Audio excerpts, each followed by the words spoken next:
Do it. All right, ladies and gentlemen, we are live. I am your host. I'm the host. I guess we You, are the hosts. Chris Gegis and Nicholas Altimore of sirlinksalot.co, the number one backlink provider in the world, and also probably the coolest SEOs in the world. I don't even think it's just backlinks. It's pretty much anything you can imagine being a product used for SEO. We got it. We sell it. It's the best. Get in there. That's Yeah. probably the most promotional intro we've ever done. And Hey, I think well, we've had over 100 videos out there. great job killing it and breaking the Don't fourth forget wall or to whatever. I like, don't know if that we comment, can say. subscribe. Yeah, that too. But yeah, guys. Yeah, welcome back to another edition of live SEO support where you can ask us anything really, but it's usually SEO related questions, and we try to help you out with whatever you're having a little bit of trouble with. Um, yeah, like always, be sure to like, comment, subscribe on YouTube if you're over there. If you're not in our Facebook group already, get over there. SEO Roundtable, definitely the place to be because you can ask questions all week instead of just the live stream. But yeah, that's that. Um, we're gonna go ahead and kind of just get going right now because we've got a bunch of questions people have been asking in the group as well as sending us messages about. And so it might take a little bit longer than normal than to get to those because they look kind of big. But yeah, if you're watching live, go ahead and drop your questions in the chat and we will get to you as soon as we can. Yeah, let's go ahead and get going. And yeah, so I believe this one is actually from the group. In regards to niche edits, one website has a lower DR of 25 with a high RD of 1500, and another website has a high DR of 50 but a lower RD of 1000. Which is better and why? This is assuming traffic and quality of the site is more or less the same. Thank you. So just to kind of, in case people are watching this, don't really know what these numbers mean. So he says one website has a lower DR. This is an Ahrefs score, domain rating of 25. It's kind of like how Ahrefs measures authority. With a high RD, which means referring domains or how many different websites are linking to it, of 1500. So it has about 1500 different websites that are linking to it. So one of them has a lower DR and a higher number of sites linking to it. And the other one has a higher DR with a lower number of sites linking to it. So it doesn't really matter. It doesn't have to be just niche edits. It's really could be about any type of link, really, right? So it's kind of asking which is more important, the higher DR or the higher RD. I'll just start with saying that we do like using DR, domain ratings from Ahrefs. Um, but you have to remember that this is a completely made up third party metric. What that means is that Google doesn't know what Ahrefs DR means. Google does not have the same calculation or the same number. And so, this is a score that Ahrefs is giving the site basically to determine its authority, which is basically based on its backlinks and the quality of those backlinks. Um, so I'm probably not going to give you the answer you're really looking for, but what I'm going to say is going to be very hard to tell the difference between those two domains, which would be better. Some people will look at the DRs alone and say, I want the higher DR site, and that one will be better.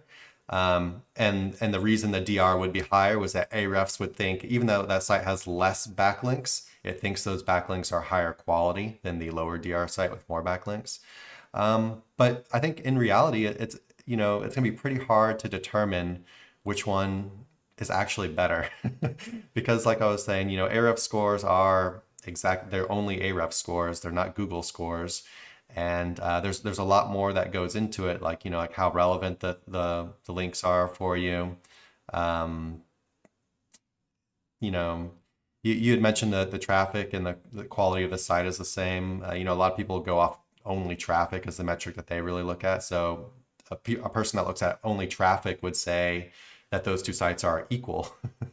But yeah, I mean, it just depends on what you're kind of going after, what you're looking for. I would, if I was getting both of those links, I might kind of edge it out towards the higher DR link as the one I would prefer.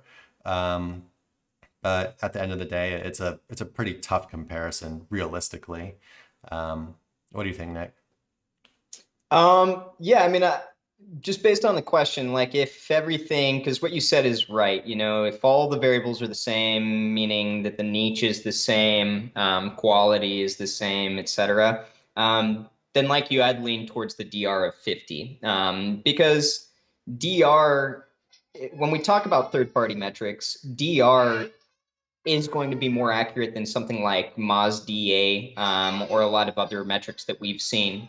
And if we imagine how DR works, which is based on the quality of the backlinks going to that particular website, then, you know, via the DR50 being double the other one, you know, you're going to be able to take a very well-educated guess that the 1,000 RD going to that particular domain are of, you know, substantial higher quality. And so just, you know, based on what he's asking, yeah, I agree with you that the DR of 50 would be the choice. However, that's not to say that the other one doesn't have value.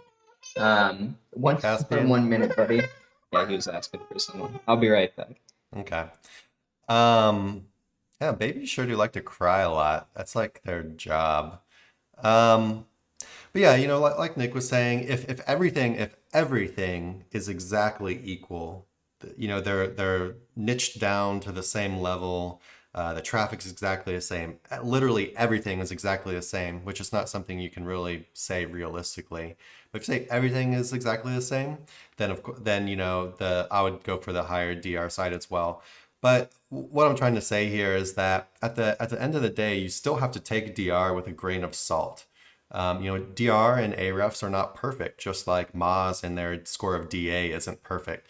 And so, you know, what they're estimating is the amount they take the look at the backlinks and the quality of the backlinks and score it on that.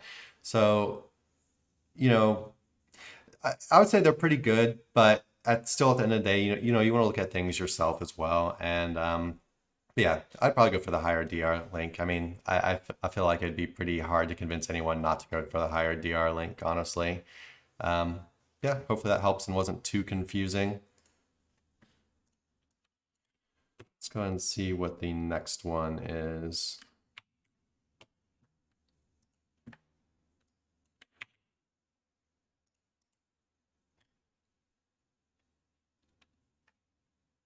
Hey, Teeth Health Central, how you doing, man?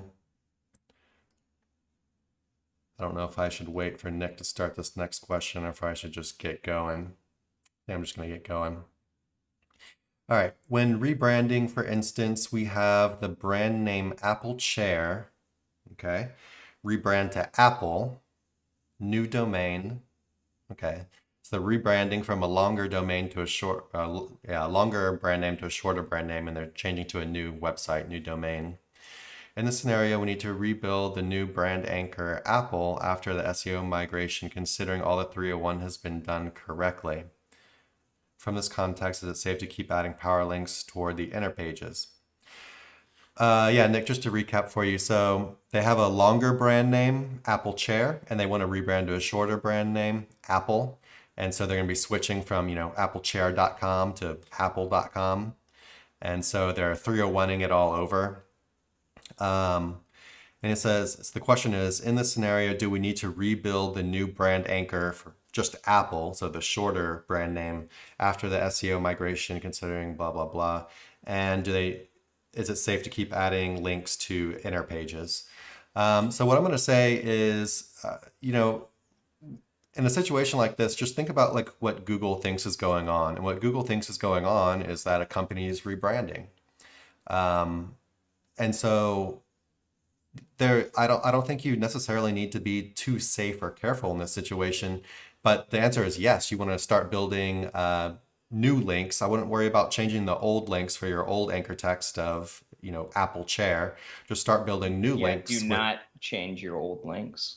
start building new links with the new brand name Apple.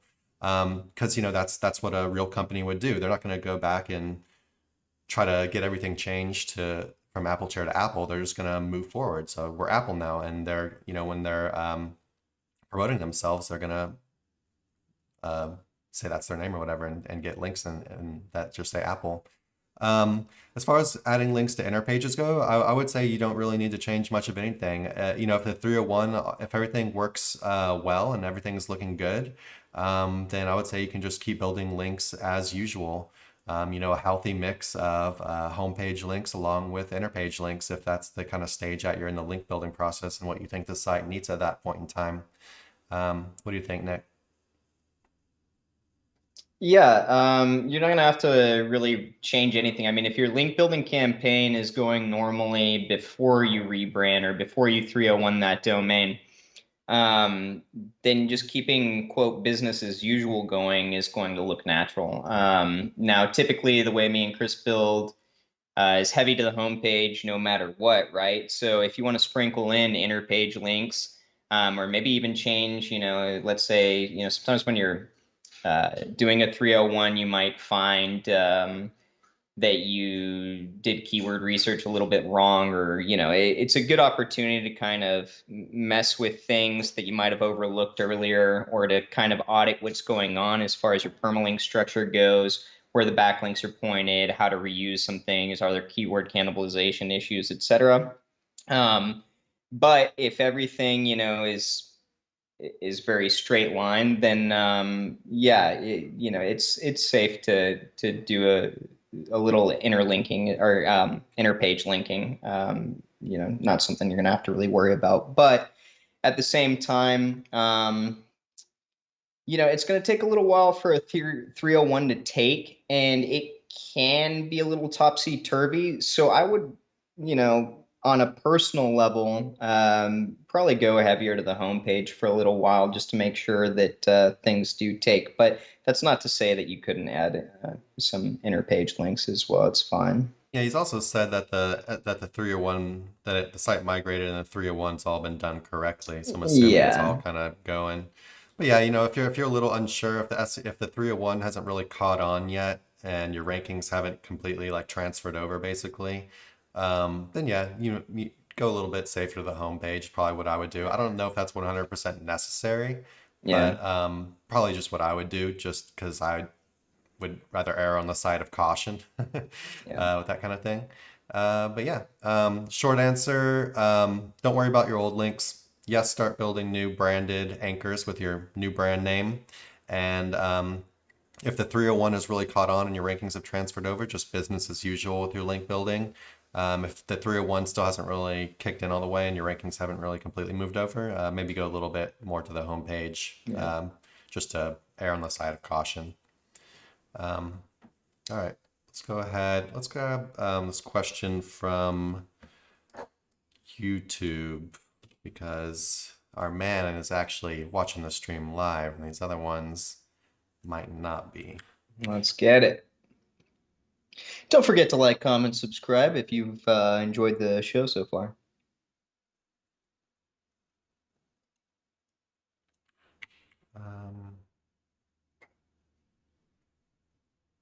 All right, so I think this is let me get the other part of the question.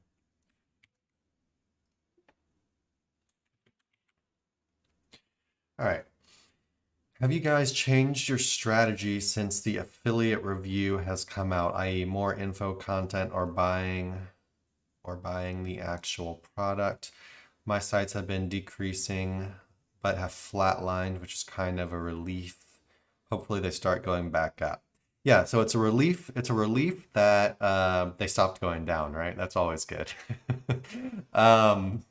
You definitely don't want the continued downward spiral. And yeah, that's what you kind of see with a lot of updates like this, right? They're not sites that don't follow the new things they're looking for. They're not penalized. You're just not rewarded as well. So what you're looking at is Google is now rewarding these other sites which have, they've hopped them up above you, so that you're not actually being like, hurt. You're not being penalized. They're just rewarding other sites more, it sounds like. So he's asking about the new Google affiliate guidelines. We actually talked about this in a recent live stream. Yeah, I'm trying to remember when it was. Google affiliate guidelines. I had a good I had their actual thing here. Just give me 1 second. Well, just while Chris is looking, on a personal level, no, I haven't noticed or really changed too much. But I would imagine that if I was the newer SEO that I was, years ago, and I started off my keyword research like a lot of people do, which is tailored to best or reviews type of keywords, then yeah, this over the last year or so, those sites haven't fared too well in the SERPs. However, when I'm designing a website via keyword research that I've done, I'm typically now going after the broader terms. So instead of like dog toy reviews, I'd just be going after dog toys.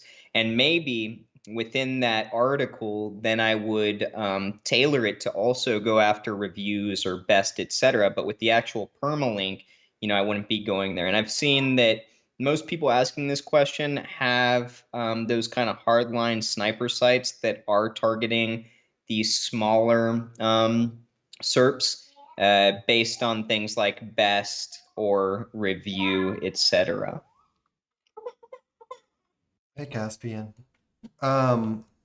So I can't find, we did talk about this on our last live stream, or one of our last live streams. So definitely check out our YouTube channel for the video. You could search for like affiliate update or something. Actually, maybe I can just look for that real quick before I talk any further. So links a lot, affiliate update. Yeah, actually the video just went live 2 days ago, which is kind of cool. Here, maybe I can get the link from in here so I can show you again real quick. Product reviews update. Product reviews Google update. There we go. Product reviews. All right, so just to go over it again real quick for anyone that wasn't aware, Google released a product reviews update, which is you need to be concerned about if you're an affiliate marketer. Basically, like the person asking the question here, sites are seeing drops in rankings in some cases if they don't follow those new guidelines. So definitely something worth paying attention to. First of all, they want you to, they talk about providing evidence that you actually have experience with the product you're reviewing. So the implication here is that you've bought the product and you're actually doing a real review rather than what we all know every 99.9% of affiliate marketers are doing, which is not reviewing the product and just trying to design well-written content that entices the user to click through and buy something on their page, right? Think about how ridiculous an idea that is, though, to put in writing. It's like, and we're going to be monitoring whether you bought this thing and you really know what you're talking about, okay? So our robots are, really on top of that. Yeah. And so, yeah, the ways around this, we're not advising anyone to actually go out and buy the products. That would be silly. What you need to do is make sure that Google thinks you bought the product. And the way that you make Google think you bought the product is by the type of content and media you're putting on your pages. And so, for example, when you're writing your reviews, you need to talk from a position of personal experience. So you're using words like I and we and what you did with the product rather than listing features and kind of from an outside perspective, kind of talking about it like that. You need to talk about it from the perspective of I bought the product and this is what I did with it. This is what I liked and didn't like, blah, blah, blah. So, when you're going to your writers and you're telling them and you're creating the SOP, the directions for how to write these articles, this is something you need to include on there now. And yeah, as far as the media go, like visuals, audio, and other stuff, using unique images. You can make unique images by going to YouTube and watching a video on it, taking screenshots, because those images haven't existed before. They're video, and you're taking little snippets of the video, basically. Or you could take images that you've seen on the internet of the product, and you could take them into Photoshop and somehow manipulate it enough that it basically would be seen as a unique image and not the same image that a bunch of other sites are using. It also says here to include links to multiple sellers. So, a lot of people, for example, they'd want to only link to Amazon or whatever. They'd only want to link to whatever is giving them the highest affiliate commission on a product. So definitely link out to more than one as well, because that's what they're telling us to do now. Just to give a little more update on stuff, examples of thin affiliates. So this is something I think you had mentioned in your question as well. Adding more informational content.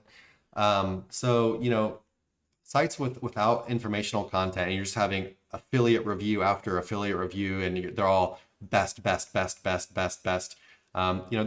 wasn't the most recent update, but we actually saw pretty big effects, I think, on this one, much bigger than the current one. And what they basically want is more, more informational content and stuff. But anyway, just to add a little bit to that, definitely don't just take product descriptions and reviews that are copied directly from the merchant, right? You need to be adding something unique. Why does Google want to rank you if you're just putting the same content as everybody else? They want to actually provide the users with something that they actually want to read. They don't want to provide them with the same exact thing on a million different sites.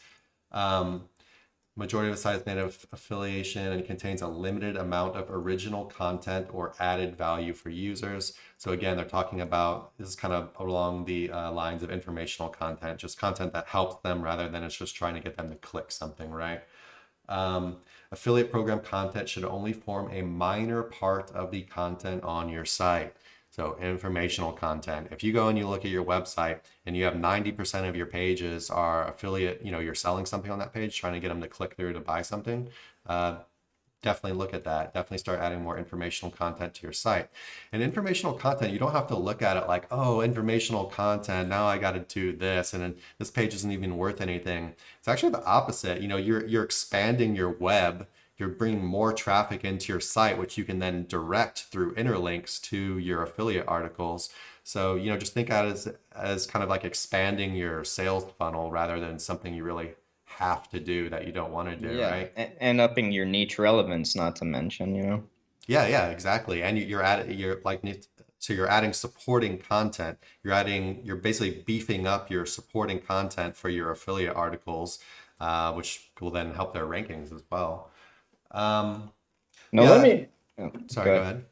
Well, I was gonna go ahead and just blast this out of the water with a little thing that I've been doing, probably over the last 4 to 5 months. I did a little experiment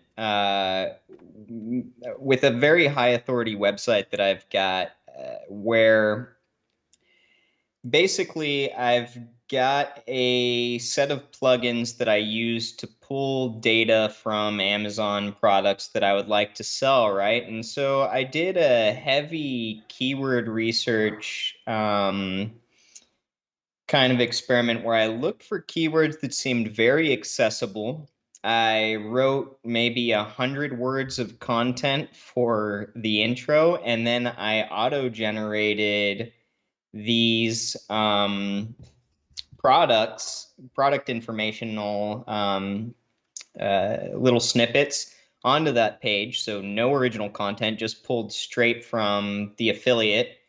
And lo and behold, a lot of those, based on low competition keywords, but still, valuable keywords, are ranking. And so we're talking about 100, or so unique words, and then auto-generated content pulled from somewhere else, and I've found a lot of success here. So, just wanted to throw a little hack that's currently working in there. If you kind of know how to do these things, then no matter what niche you're in, if you're good at keyword research, which we've got tutorials on that, this can be a little strategy that you can do for the at least the near future. I've been doing it for a little while with great success. So just felt like paying it forward there.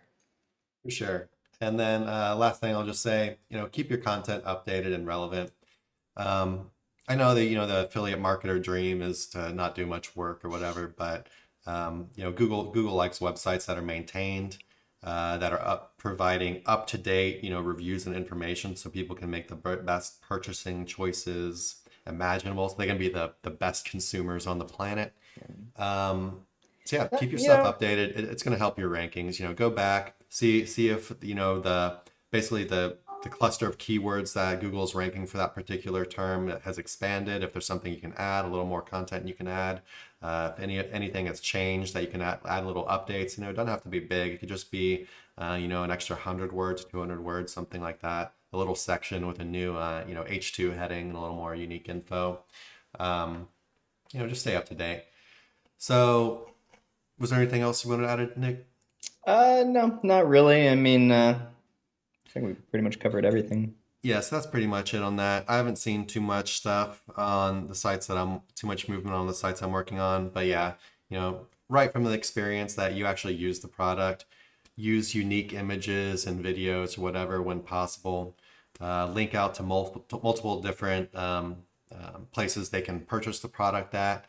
Make sure you have a very good amount of informational content that is not linking out to affiliate offers, and then you can interlink to your other pages that actually have affiliate offers on them, and keep your site updated and fresh and all that good stuff, and you should be good. I don't really look at this as making affiliate marketing harder or anything. I don't really see any of this as a negative thing. It's just kind of an adaptation you have to make. That a lot of it's easy. You just make it right at the top, right when you're passing it off to your writers. This is how you need to write the article. This is how you need to get the images for the article if you're having them get images and stuff too. That's taken care of right there. Grab another affiliate program or two. Boom. Informational content to bring in more traffic. That's always good. Helps you rank better too. And then keeping stuff up to date. That's something we already do on all our stuff anyway. So you should be good if you just follow that stuff, and of course doing your off page and your on page correctly as well. All right. GMR Nameless, what's up, bro? Sup. Just to be clear with interlinking, so when you publish a new article, do you go back into older related articles and put a link in there somewhere pointing to this new article? Absolutely. Every time, that's part of our SOP for adding new content to any website. So we do the keyword research, we get the article, we write the article or have the article written, we put it up and make sure the on page is all set up good and all that stuff. And then, after that's all done, we go ahead and publish the article, and we go back and we'll say, okay, we need to now add links to our new article from, let's say, depending on the size of the site, maybe, a minimum of 3 other articles, or maybe it's 5 other articles, whatever you want to do. But, go find other articles on your website where it makes sense to add new links from, and do that. That's absolutely, I consider that like a absolutely crucial part of the whole thing. Do you have anything to add on that, Nick? Yeah, well, I guess I'll ask you a question, because when a lot of newer people are looking into interlinking, they get confused. And so, hypothetical, you've got a 100-page site, right? And you put up a new article. About how many interlinks are you trying to get typically? I feel like as a newer person, that might be a question that kind of confuses a lot of people.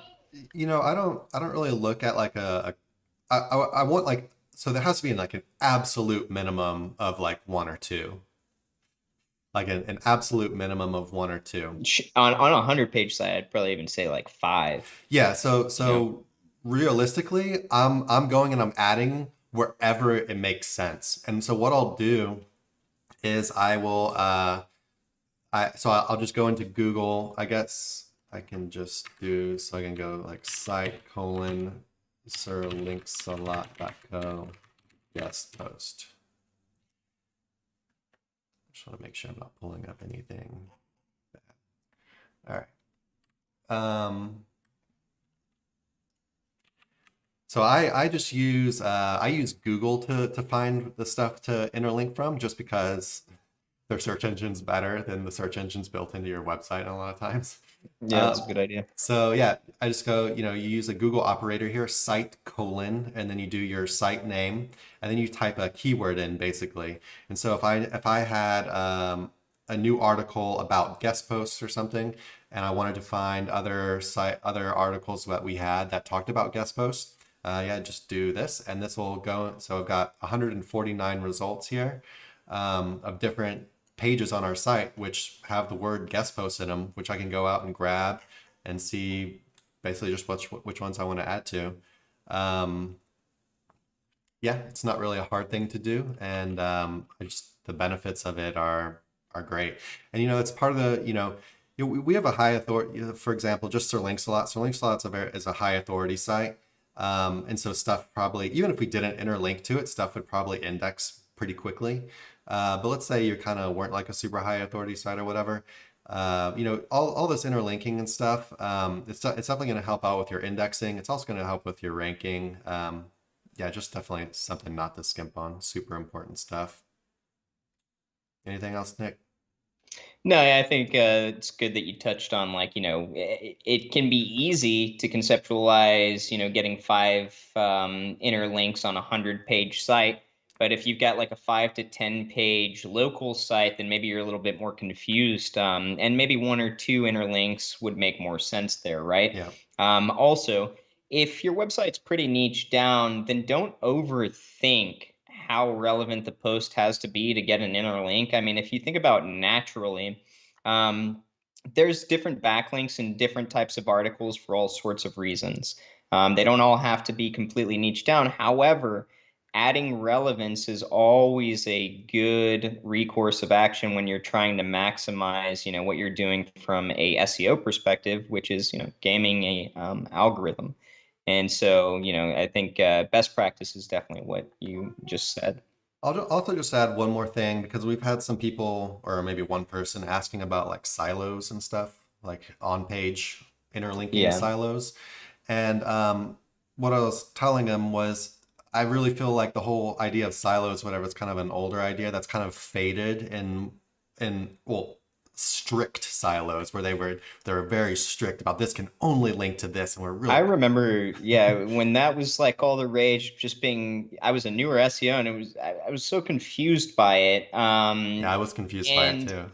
in turn, I think, like, if you've gotten there, then what you really need to imagine, like when you're doing your on page, the only silo that matters is that the stuff you want found in the SERPs is crawlable, and you do this with menus, with hub pages, etc. Right? So the idea is to create a web of interlinks that these crawlers are constantly going through. They're staying on your site, and kind of building a profile of what that site's about. So you want connectivity, right? And that can be very random. It's perfectly okay. As far as structuring silos, which is what people used to talk about, where you're like keeping specific niches under specific topics and you're never interlinking between them, that looks a lot less natural from the perspective of a real website that's not, imagining how to game the system. And so, yeah, interlinking, as far as siloing goes, I think that's an antiquated kind of Yeah. idea. Yeah, But it's an older idea that's kind of dropped in favor of interlink to and from stuff that makes sense. yeah, but I So, will say, properly categorizing things. So like if you're using WordPress, your categories pages can be very valuable to manipulating the SERPs. And that is because you've got things niched down, very categorized, very linear, like in the sense that, okay, we're crawling this section and this is what goes under this section. Google does like to see that. However, that's not really, just that's not the siloing that people used to be talking about. But it can still be a very valuable tool. And as far as just regular on-page goes, or best practices for on-page goes, you're going to want to make sure that everything is crawlable and that it makes sense that it, Yeah. into a particular category or I'll section. clarify a little bit. Like Nick just said, I guess we technically do still Yeah. practice siloing, but it's it's a much more loose sense in that, for example, our link building services page will then link out to all of our different link building services like that. And in theory, you'd want to link back up to your the category as well. And you can still do that, but then you can also link in between all of these, and maybe you have some supporting content out here, which is then they're all kind of linking around to each other, and it just doesn't have to be super strict like I think people used to do. Right. So yeah, maybe you can think about like loose silos or whatever, but in general, just link to stuff that makes sense, and you should be good, and just be doing some kind of interlinking, and you're gonna be doing good. Rather, don't have to think about it too hard, I don't think. All right.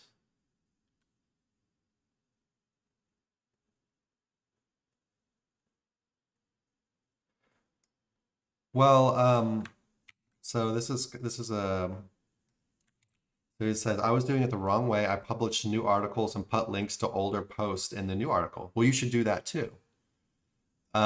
So you want to add links in the new article to your older content, because that's completely natural. You're still going to want to do that, and then but you also want to go to your old content and add some links to it as well. So you're basically just look at it as plugging in a new piece to your site, and all your content on the site, it has links coming to it and it has links going from it. And so your new content should do exactly the same thing. So that means links going out, links coming in too. So if you don't so it's always supporting content, but adding those links to your old articles, you're now then kind of like boosting them, because you've added new supporting content for those articles. So this is like we have our guest posting page, right? By our guest posts, we write a new article, why guest posts are great for SEO, something like that. So now we're going to want to link to our guest post page, and so that not only does it going to drive traffic, if this thing ranks, it's going to drive traffic to that page, but Google also just sees this as you're expanding on the content of this page. You're diving into the guest post subject a little bit further, and just kind of fleshing it out a little bit more for your readers. So definitely want to link to your old content as well. All right, let's see what we got next. Okay.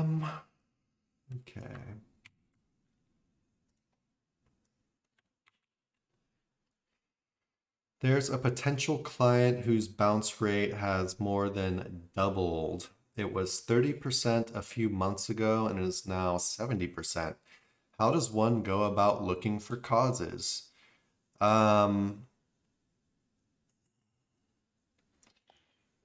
It's not really our specialty, but it's CTR, and you'd be doing it by, or well, I guess it's not quite just CTR, but you'd be doing it by split testing, things that you've changed before, and then looking at what analytics says after whatever changes were implemented, right? Well, I was just going to say, first of all, before we dive into that, I was going to say the first thing that kind of makes me, if nothing has changed, it makes me think that almost maybe even like a site speed issue or something. Like what if nothing at all changed and now it's bouncing hard? Like why all of a sudden have they bounced from the content? But well, that's an easy check. That's a quick check. But they're not saying that nothing has changed, right? Yeah, they didn't really say nothing changes, so it's kind of hard. Anyway, that's the first thing I would check, is make sure there's no kind of like technical issue that would basically some kind of issue with the site where it's not loading quickly or not loading properly or whatever for users. barring anything like that, then what Nick was about to talk about. Yeah, which I mean is not something that like I would say is my specialty, and it's not something I really practice all that much, to be honest with you. Well, so there is one part of it that is our specialty, though, which is making sure that the page matches the user's search intent, which is probably the highest indicator if a user is going to bounce or not. So let's say, I've been talking about our guest posts for whatever reason today. So let's say a user types in guest posts and they are trying to learn about what guest posts are. And they then land on your site, which is saying, buy our guest posts, they're the best. The search, what they're trying to do does not match, you have not matched the search intent with the page that you're offering up for that SERP, which is something that you should be tackling in keyword research. But it's also possible for Google to, basically the algorithm is learning, it's learning what a topic is about, and they start to adjust a SERP. So maybe before, when someone would type guest post, they would just return a bunch of, different vendors, whatever, this is where you buy guest posts. And now Google is saying, well, now for this search term, we want actually informational articles that aren't selling at all. And so, in that case, your bounce rate would go way up because they decided to kind of shift what they're returning for that search result. And you would have to, create some new content to rank for it, maybe move some stuff around or however you want to do it, basically. Sorry, Nick, I interrupted you like 20 times. No, I mean, you're good. It's just, I think, so the main thing is just we don't have a lot of variables to go off of here. So, between the time that it was 30% and now it's 70%, you'd want to look at all those variables that went in over that time frame, and kind of conceptualize what could have triggered something like this. However, then you've got variables like what Chris was talking about, where things change in the SERPs, and all of a sudden, there's sort of like a mix in what's being searched for and what the user is actually looking for. So you'd basically start off, to look for these causes, you'd start off by creating a list of every variable you think could have happened or did happen, things you manipulated, different things that went on in the SERPs, algorithm updates, you name it. And you'd want to start looking in there. And then, long story short, if you really wanted to get into it, you would be testing and prodding at these things using a split testing method, meaning that for a period of time, you've got this page up. Let's say that some content was adjusted months ago. Well, you'd put the other page up and see how it compares, right? And you can do this a bunch of different ways. But again, if you're building stuff the way that we build stuff, then it's not typically an issue that arises, because I'm thinking about it from like just a basic affiliate website perspective where, we're reviewing a bunch of different items. Maybe there's some informational stuff on there as well. But overall, it's pretty straight line what we're trying to do with our website and what SERPs we're going after. Maybe if your website is also, not a simple affiliate website, maybe it's a product website that's kind of obscure or something like that, you might run into different issues. But basically with what we've got, the way you'd start about it is just by looking at all the variables that changed between the 30% turning into 70%. Saw something on his question and made me think about something as well. So he says there's a potential client. So what I'm gonna go out here on a limb and I'm gonna say this. Potential client over here has been trying to either do SEO themselves, has been messing with their title tags, has been maybe even messing with their content, their page layout and stuff. Too. Or they've also hired some shoddy providers, service providers that were, or SEO or agencies or whatever, that were trying to do the same thing and just did a bad job, maybe messed up their titles and stuff that's affecting their click-through rate, or messed up their content, or even added a bunch of new content to their site, which It's just you know, garbage. yeah, Yeah. basically garbage content. And so the maybe the old content was not bouncing at a higher rate, it's still the same, but they put all this new content on the site and users are seeing it and saying nope, and just that's causing high bounce. But Yeah. the fact that the potential client makes me either think Yeah. it's someone that Yeah. got It's in a there good and did some catch. stuff they didn't know what they were doing, or Well, and then they typically, did it. like, one of the worst things you can see in SEO is an insecure SEO running a campaign, because there are so many variables that can create uncertainty that you'll see, especially like newer. And, this is stuff that I've gone through. So, I'm comfortable talking about it. But I remember when I was newer, thinking, gosh, this just isn't working. It's been a month and I changed this and now I'm going to change this and and before you know it, you've just messed with all these variables that have created chaos, right? And so, yeah, that can kind of add up to a lot of different scenarios too. But yeah, good catch. For sure. All right, let's go on to the next one.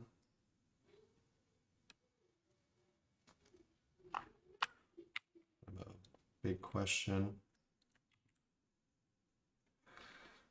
All right. I'm gonna have to, and there's even more, so yeah, let me grab the rest of it real quick. We'll just have to delete it as we read. All right, a client is ranking on the first page for a keyword courier from India to USA and some other countries too. His page title, H1, and other on-page elements reflect this term. However, when it comes to his keyword courier charges from India to XYZ country, okay, so they're adding in the word charges, so like basically checking the price.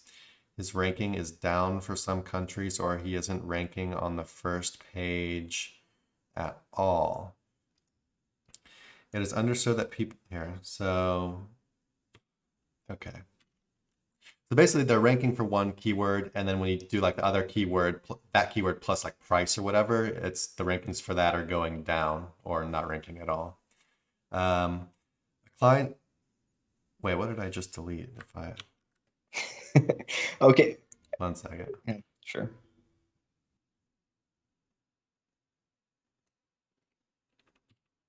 All right. It is understood that people want to know the various charges while sending couriers abroad, and they use the keyword courier charges from blah, blah, blah. So he is contemplating changing his titles, H1, and other on-page elements to rectify.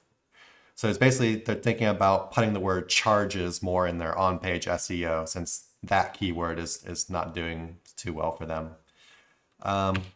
What's the best way to handle a situation like this when the client is ranking very well for one keyword but wants to change the on-page to rank for another, possibly better keyword? All right, so very first thing I would do is I would go to Google and I would look at the sites that are ranking for each of those separate keywords and figure out, is Google allowing both of those keywords to rank highly on the same exact page? Like does one of your competitors, courier.com, do they have a page that's courier services to India, courier services to USA, and is it ranking very high for that term, and is it also ranking very high for India to USA courier prices or whatever the keyword was? And just make sure that Google is letting those two same keywords rank very highly on the same pages. If it is, You want? sorry, go ahead. Yeah, sorry. Well, I was going to say, you want to just, because we could do it for them real quick using Surfer, since they've let us know, what it is they're trying to target. I kind of don't want to get too far into it because we've got a couple more questions to get to and we're running out of time. But I mean, you can do it on Google. Even if you don't have a paid tool like Surfer, you can just do it on Google. You could do it in something like Ahrefs. You could just go into Ahrefs, pop the URL in, and look at what keyword it's ranking for, see if they're both on there. Or like Nick's saying, you can do it on Surfer as well, and just see if it's allowing, what percentage of the pages it's allowing that that are also ranking for the other keyword. That's what you're talking about, right, Nick? Yeah. Okay. And so this is going to be a way, you can look up keyword cannibalization in general, but then, at least whether you should create a second page to target that other SERP, or you can actually up keyword density to go after that specific target. Yep. So Yep. So first, just make sure that Google's allowing the two terms to rank very highly on the same page. If they are, you can modify your on-page SEO, your keyword density, just, maybe add in some you new know, sections or whatever. pull up Excel and go to each SERP and then write down each website or page of the website that shows up on all those SERPs and see what kind of overlaps there. Yep. You know, you don't have to get fancy, but you know, Surfer's a efficient tool to use as well. Yeah, and if it, of course, if Google's not allowing them to rank on the same page, or if all the top ranking spots, they have one page for that one, and they have a completely different page for the other keyword, then do exactly that. Just do exactly what Google is showing you that they like, right? It's like cheating. Google shows you the answers to the test, right? They show you exactly what they want in the top ranking spots. So when that's pretty much the first thing you can check for almost anything is just look what Google's currently rewarding. Yep. I think we're pretty much good on that unless you got anything else to add, Nick. No, all good. All right.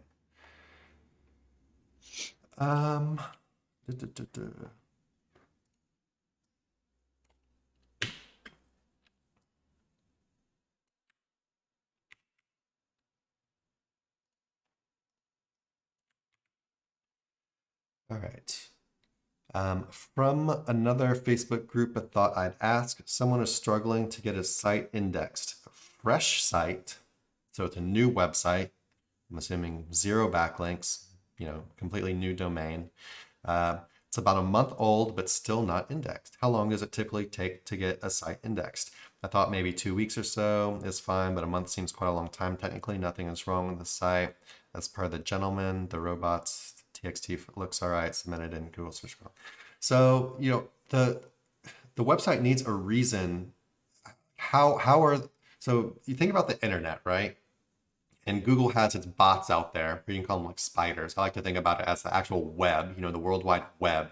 It's a web of links from one website to the other website, just little lines everywhere connecting everything together into a huge web. And you have Google's bots out there, just like little spiders, just crawling each little line that they find, each little link that they find, just crawling every single little link that they find and categorizing everything and just categorizing everything, indexing it, letting people know that it's there. And so on a fresh website, how do the bots know that the website is there? How do they know that domain is there and to go to it and to crawl it and to index it? And for a new website, if you don't have any backlinks to your site, or even if you just have like a bunch of like pillow links, stuff like citations or social profiles or whatever, which is definitely a good start, something you definitely always want to start with. Even if you just have that stuff, it can still take a really long time for a new site to get indexed, especially now with indexing getting harder. Things can take a while. It's hard for me to answer because I don't really, if we're building on a fresh site or whatever, we don't really just let it like sit there. And I don't really know what the gentleman has been doing as far as link building goes. But in general, you start adding more links, and especially if you start adding links from high authority websites. High authority mean they have lots of links going to them, so that site is getting crawled very often, and now they're linking to you. The bots are just going to get to your site and crawl it more, and they're going to crawl it quicker, and you're going to get everything indexed quicker. Of course, you want to look at stuff like making sure he doesn't have any like technical issues, like causing blocking bots or whatever in WordPress. There's that famous little checkbox that people accidentally click sometimes, or maybe angry agencies click it and said, "Don't index this page or this website or whatever." So of course you want to make sure there's no technical issues or whatever.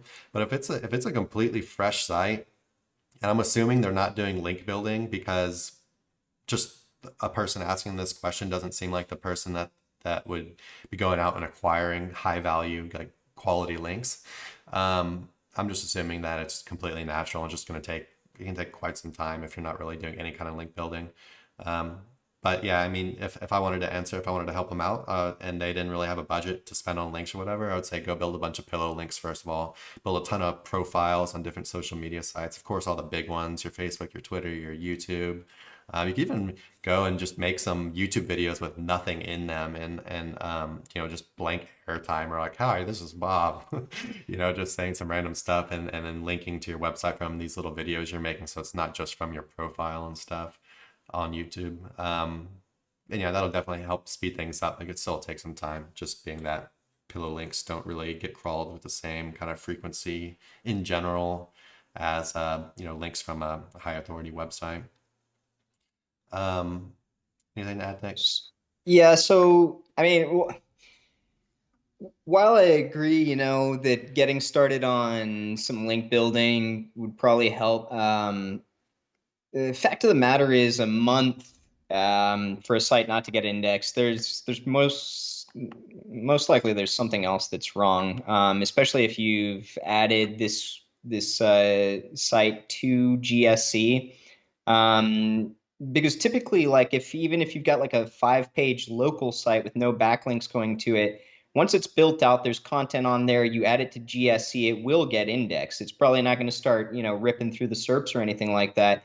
But for a site to be built out and then not even resonate with indexation, I would say something else is wrong. And so I reread and I started thinking, well, maybe they haven't even built out a site yet. Maybe this is like an expired domain or something that they are trying to get indexed before they start working on it. Just, for lack of an idea. That's Well, fresh then, though. yeah, so I don't know. I mean, like, maybe they bought like a fresh domain, but they haven't actually built anything on it. Building something on it would obviously, help with the indexation.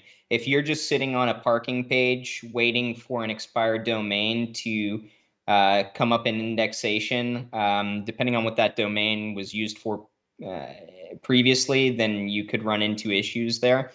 But yeah, if there is content, if there's a website built out, etc., then like Chris said, I'd look for, robot.txt issues or, maybe duplicate content issues, things like that.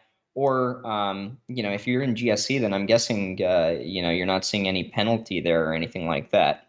What you're But saying about maybe, expired domains is kind of interesting. Maybe they bought a domain not knowing it had been used previously in the past and Google had like de-indexed it or something. I don't know, just yeah, I don't maybe know. I some mean, random thing like, like that. or it's just been, it dropped for a long period of time, Yeah. etc., and now you've thrown it into GSC, but you actually haven't actively done anything with it. So it's like, let's say a hypothetical, it's on a parking page, you haven't done anything with it. That can take a prolonged period of time, but it seems like you're being active with using GSE, trying to get it crawled. Yeah, I think we'd probably need a little bit more info on what's going on. But I, I'd venture to guess that there is something wrong if there is content built on that website. Gotcha. Um, yeah, definitely could be. It's been quite a while. It's hard to, we're always working on limited information, and it's been a while since I've just got like a completely fresh site, and I'm assuming just not really built any kind of links to it and just see what would happen. Well, because Um, the indexation issue that most people are running into, right, has to do with like inner pages not indexing mhm. quickly. But when we're talking about like a whole site, that kind of skews the question a little bit. So yeah, like you said, we need more information to So, give so concrete Nick's answer. leaning the way of maybe some kind of technical issue. I'm still leaning the way of kind of like Google just doesn't know it's there. But yeah, it could be like a content thing as well. Maybe maybe depends what kind of content's on the site. Maybe it's just complete junk.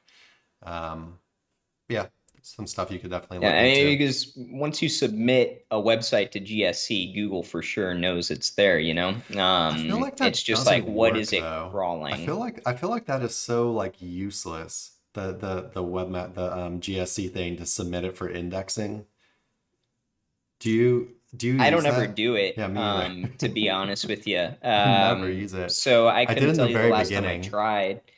But yeah, I mean, like, regardless, like, typically, we're talking about inner pages It's at good that that it's in point. Search Console though, that you have it connected to Yeah. Search Console and you're in there, you're doing that. I would say it's definitely, we don't use it, but I think it's a good thing to do that.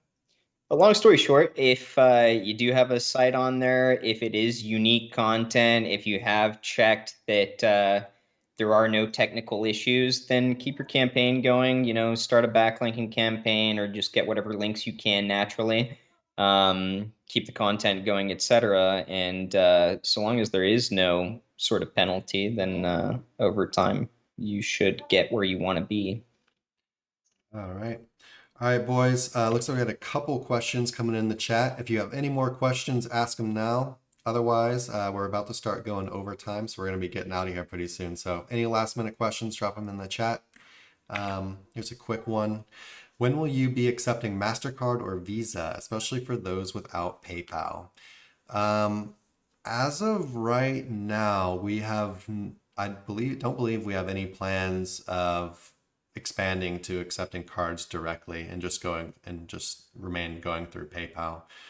Something we've looked into in the past, and it just the amount of protection provided via PayPal rather than accepting cards directly seems like something we need to do basically just to protect our own business interests at this point. It streamlines our model and everything too. Because we have looked into stuff. We have used Payoneer before. I've got experience with Stripe, and I just PayPal was always the one that allowed for scalability. So unfortunately, it's not something we're currently looking at. And I'd even thought about crypto payments at some point in time, but with the volatility involved there, it's just a whole different thing too. And it's Actually not really funny. I forgot about that, but it was a long time ago. I bet Bitcoin was probably like less than 10K, and you were saying we should accept Bitcoin, and I was like, that's the dumbest thing I've ever heard. But if people actually started buying from us with Bitcoin at that point in time, that would have been pretty cool. Yeah, I think about a lot of I don't times where I could have adopted crypto a little bit earlier, but that's the I don't know I if we guess actually that's would have the got tail. anyone actually using it or whatever, but all it would have taken was a couple, some hefty orders from some nice clients who wanted to use crypto for whatever reason. That would have been pretty cool. Yeah.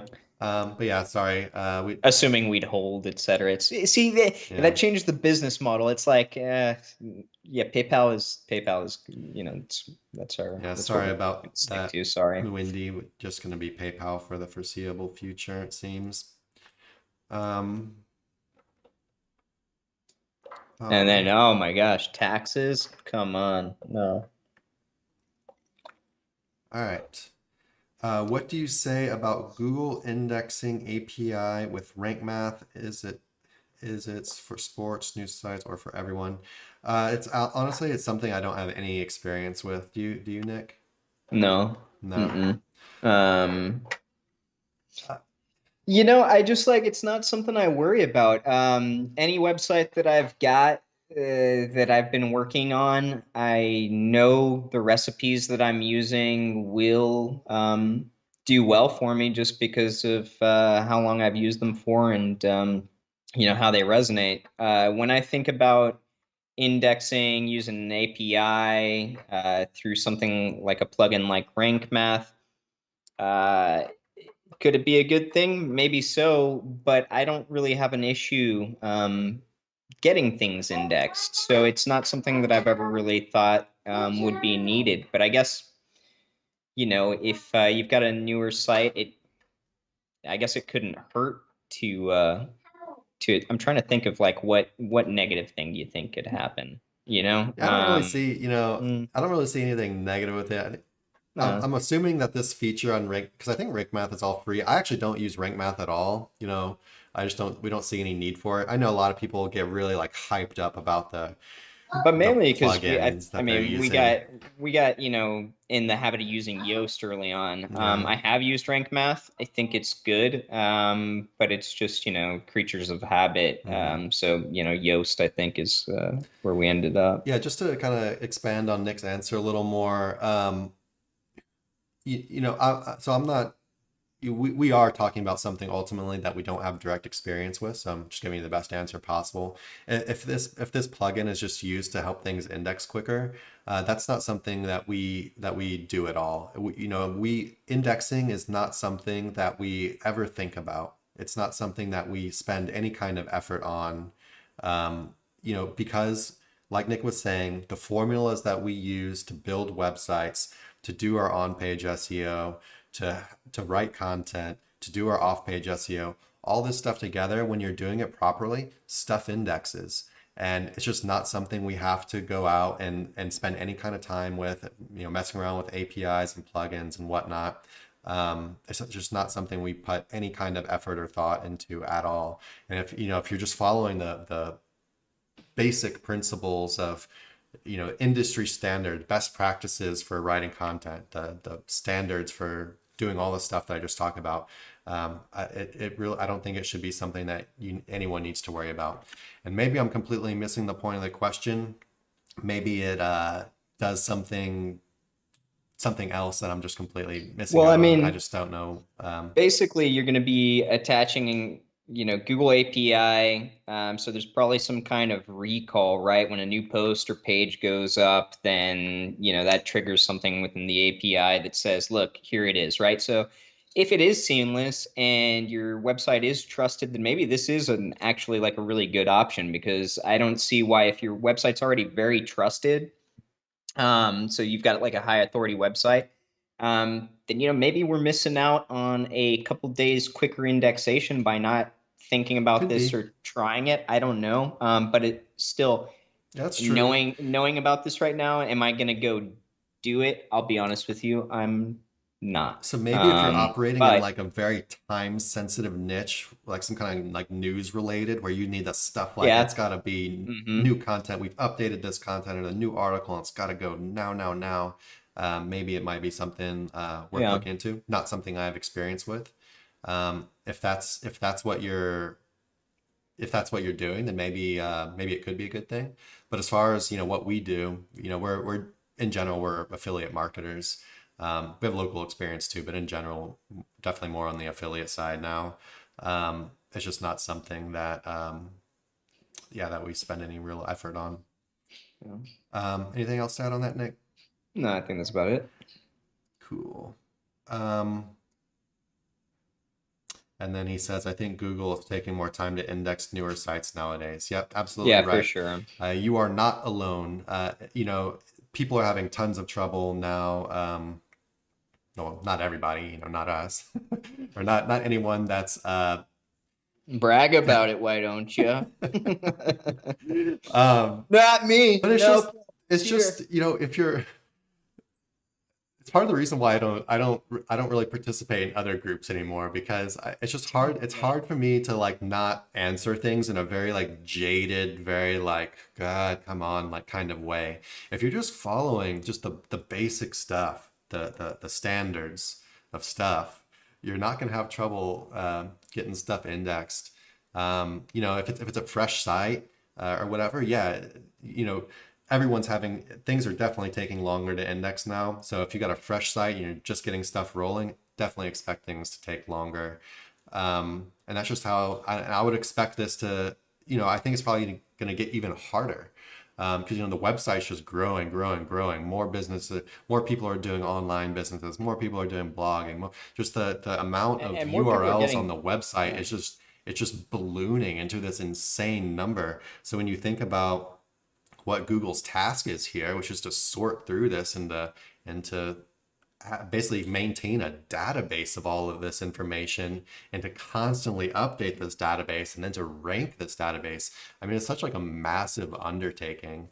And as the internet continues to probably grow like exponentially, I would expect things to be longer and longer and harder to index. But if you're just practicing, solid link building, if you're practicing writing quality, unique content, if you're actually targeting keywords and you're following, you're looking at what Google is rewarding and how they're kind of clustering content together and what keywords they think are related, and you're really just, you're dialed in on this stuff and you're doing your job properly. I just don't think it's something really to worry about too much. All right, so this is going to be the last question. We had one more just pop in. This is the last one, and we're going to take off. Should I get links in a different language site, but at the same theme? For example, Arabic sports site backlinks to Indian sports site. Yeah, absolutely. Sure. You can do that. You definitely would want the majority of your links to be from same language in most cases.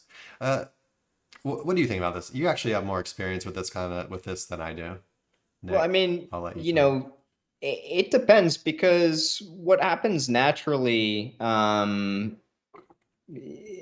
within the SERPs, like, so especially if we're talking about like sports, right? Like something might get international press and something might be talked about more. Like, let's say there's a cricket tournament here in the US, right? I would actually venture to guess that there'd be more like Indian, Pakistani traffic than there would be US-based traffic, just based on the popularity of the sport, or UK traffic, or somewhere where, the sport's more popular, right?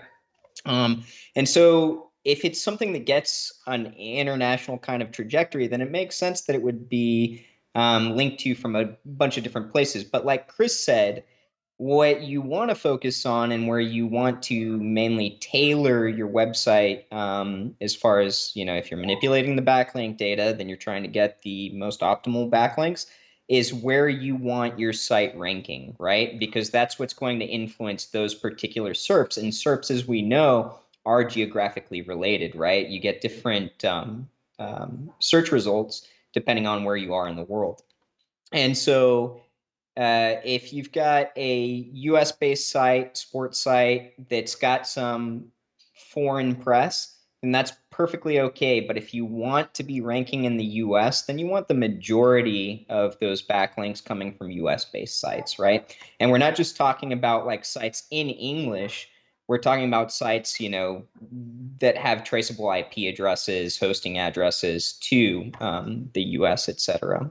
So yeah, just things to think about. But at the same time,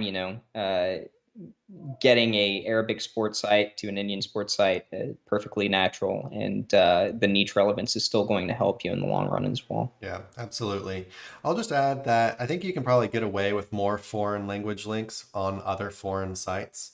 Yeah. But still, in general, best practice, you definitely want most of your links coming from other sites that are in the same language as yours. But yeah, for example, I was looking at a tech domain the other day, and I actually effed up, and I looked at the domain. I was like, this thing sucks. Because I just looked at the backlinks really quick. I had this like foreign stuff in there. I'm like, what the hell? I'm like, this thing isn't any good, Nick. And he's like, actually, it's really good. And so I went back in there and I looked at it and I was like, oh shit, it's actually a really good domain. And it's a high quality tech domain, and it had links from, we're talking like top tier shit, like very high authority sites. And it also had a bunch of foreign links in it. And you go and look at these foreign sites, and they're high authority foreign sites in the tech niche as well. So, especially, for example, you're saying from India is kind of close to Arabic speaking countries. It would absolutely make sense for, I know cricket or whatever is big over there, and it's probably, I'm guessing it would be kind of big in Arabic countries as well. So absolutely, if they're linking to an article, it makes total sense, right? So yeah, definitely. Yeah, or like products, whatever, like they get used worldwide. It makes sense that you can get press from anywhere in any different kind of language, right? Absolutely. Yeah, totally usable stuff. Especially if you're not a local site. Especially if you're covering something like new, just a general topic. You're not just a local business, is what I'm saying. But at the same time, an affiliate marketer, you sell products or whatever. Absolutely. Yeah, but I mean, maybe like, I don't know, Amar took a trip to the US and visited this candy shop and then wrote about it on his blog. I mean, like, You Yeah. just think about like what happens naturally, right? Don't overthink it that Yeah. like, oh my gosh, it's in a different language. Google's going to penalize me for this. No, not the case. Yeah, That probably kind of even stuff help you happens out. It naturally probably all the definitely, I would time. say it'd Yeah. help you out. You just don't want I that mean, super high percentage of your link building profile being that, right? back when I wasn't so pressed for time and I really enjoyed searching for domains, I loved actually exploring domains with heavy foreign anchor text or backlink profiles. And the reason is because you could find these extremely high value, high authority sites with a lot of Because strong people press did going what I through them. did. They saw the Yeah, foreign shit and they they see dipped Chinese stuff out. and they just go, "Oh no, this is a spam site." No, these are all Yeah. Chinese news. I mean, like, Because yeah, they're just shopping because it's domains, in so a they're foreign making very language quick doesn't mean it's judgments. spam. And you would see that all over the place. Oh, it's got foreign anchor text. It's garbage. But are you manually looking through this stuff and combing it? Because it's absolutely not. It's high value. And a lot of times I would like to use those for PBNs, and I'd repurpose them in a completely different language, etc. That can happen too, and it doesn't mean that you're gonna be looking at a D index or anything like that, because in any foreign land, there's also people that speak different languages, different communities of different types of people, etc. Right? And so it leaves a lot of variables that can't be pinpointed and dismissed in the SERPs. So Just to make it even more confusing for you, I'll just go on a more of a little tangent here. So Nick was saying we have Amar. Amar comes to the US and goes to a candy shop. And then he goes and he posts about it on his Arabic blog. And then for whatever reason, it goes viral because maybe yeah. they had a Oh, controversial gushers! piece of candy. Yeah, there you go. And so whatever, it goes viral. And so then you have a ton of Arabic sites linking to this US based local candy shop. This can actually happen in the real world. And is Google Yeah, then, and let's say that it was a small candy shop and that the backlinks they're getting from these Arabic websites now makes up 90% of their backlink profile. Is this website going to get penalized? And you have to say that the answer has to be hopefully no, because this happens completely naturally, and this does happen completely naturally from time to time. A website can go viral for whatever reason in another country and just get a bunch of links to it from from foreign language stuff. So yeah, hopefully. Yeah, if we think about it broader, I mean, like, there's all sorts of different things that people put into question when it comes to the backlinks and how, quote, relevant. So, like, language is something that we can talk about, but what about like negative press as well? And this is kind of going off of I'll take a that little bit negative press of a if they get me tangent. backlinks. Yeah. Oh, one of my most powerful websites has to do with a site I bought at auction that had a lot of very negative press associated with it. But do I Maybe we should care? try to get some negative No. press. I mean, it adds up, and just because it's negative, I know a lot of people talk about semantic Yeah. issues when trying to rank. Semantic I big brain haven't stuff. I haven't found any kind of issue where I've got negative press on the back end of a website and then it's not ranking for anything. As far as I can tell, Google doesn't seem to care, right? Like they're just looking for the press. So yeah, different backlink profiles can come from a plethora of different places that are still extremely valuable. But yeah, best practice. If you're building these links yourself, definitely build them. Most of them same language. Probably gonna work out better for you. All right, guys, that's going to be it for today. We went a little bit over time, but we just love you so much. We love answering your questions and talking to Love you. you long We time. love you. Long time. But yeah, thanks for showing up and asking. Hopefully we helped you out. Like, comment, and subscribe on YouTube. Definitely helps us out. Join our Facebook group, SEO Roundtable. It's the place to be. I'm not gonna play it down. It's really the place to be. Everyone loves it.